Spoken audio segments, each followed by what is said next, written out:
Napoleon Bonaparte. Ialah kaisar besar dari Prancis. Prancis dan tanah Jawa dalam satu garis lurus berjarak tak kurang dari 15.000 km. Dengan rentang yang demikian jauh, apa makna hadiah dari Napoleon ini untuk negeri Surakarta? 2 abad silam, perang dahsyat berkecamuk di setiap sudut Eropa.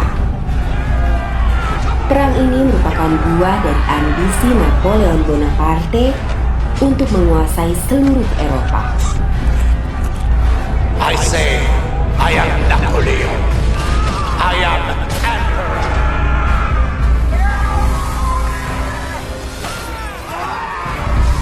Agresi ke seluruh penjuru Eropa pun digulirkan. Pada Januari 1795, Belanda takluk dan jatuh ke tangan Prancis. Hindia Belanda dengan sendirinya menjadi wilayah jajahan Prancis. Namun, Inggris tak tinggal diam. Dia berupaya merebut Jawa dari tangan Prancis. Kecamuk Eropa ini pun kemudian menjalar ke tanah Jawa. Untuk mengamankan Jawa, Napoleon melalui adiknya Louis Bonaparte mengutus Gubernur Jenderal Herman Willem Daendels. Pada tahun 1807, Daendels pun diberangkatkan ke tanah Jawa. Sebelum itu, pada 1746 hingga 1755, perang bergejolak di tanah Jawa. Gejolak ini dipicu oleh kebijakan Pakubuwana II yang menyerahkan Keraton Surakarta kepada Perserikatan Perusahaan Dagang India Belanda atau VOC. Pakubuwana II merupakan pimpinan Keraton Surakarta ketika itu. Sementara Mangkubumi yang merupakan saudara dari Pakubuwana II ini tidak menyetujui tindakan tersebut. Raden Mas Said yang juga berasal dari Surakarta mendukung pemberontakan Mangkubumi.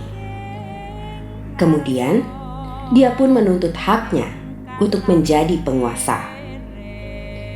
Setelah berperang bertahun-tahun, VOC menyudahinya dengan memberikan Raden Mas Said sebagian dari wilayah Surakarta.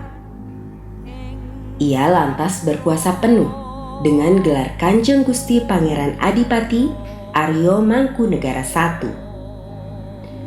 Wilayahnya kini dikenal sebagai Mangkunegaran.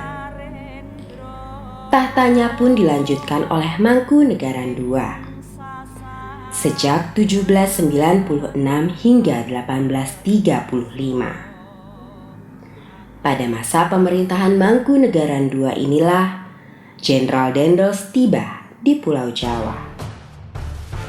Selaku utusan yang dikirim Napoleon untuk menjaga Jawa, pada 1808 Daendels menyiapkan pasukan. Kenapa kok penting dibuat Legiun Mangkunegaran?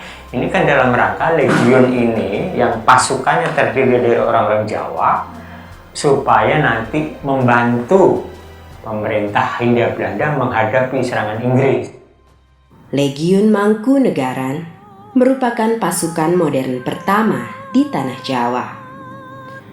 Pasukan ini mengadopsi organisasi dan teknologi angkatan terkuat di dunia pada waktu itu, yakni Grande Army Prancis.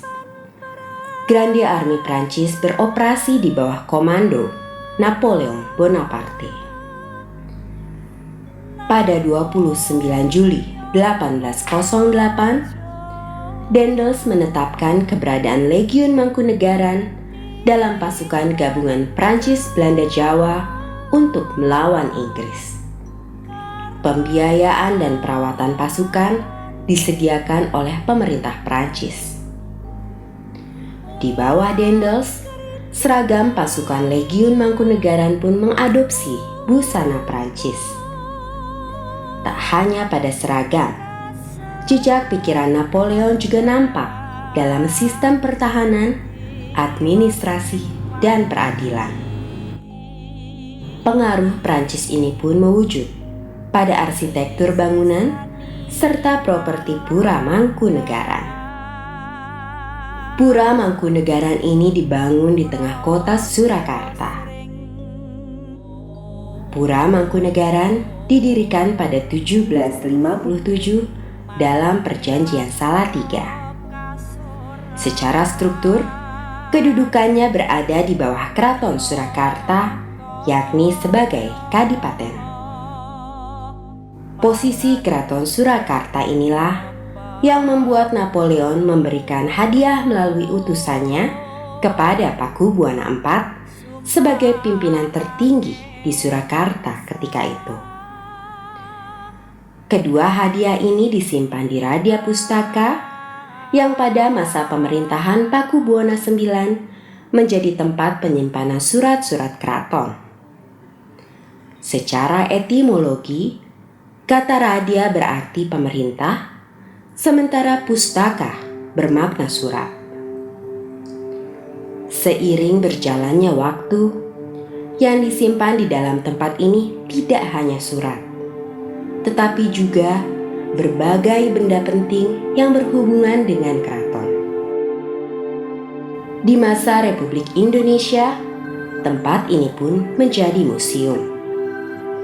Akan tetapi, tak banyak yang mengetahui kisah dari benda-benda bersejarah yang ada di sini.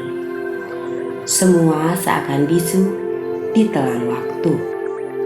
Museum Radia Pustaka itu betul-betul bisa menjadi salah satu kebanggaan Kota Solo karena koleksinya begitu hebat sekali.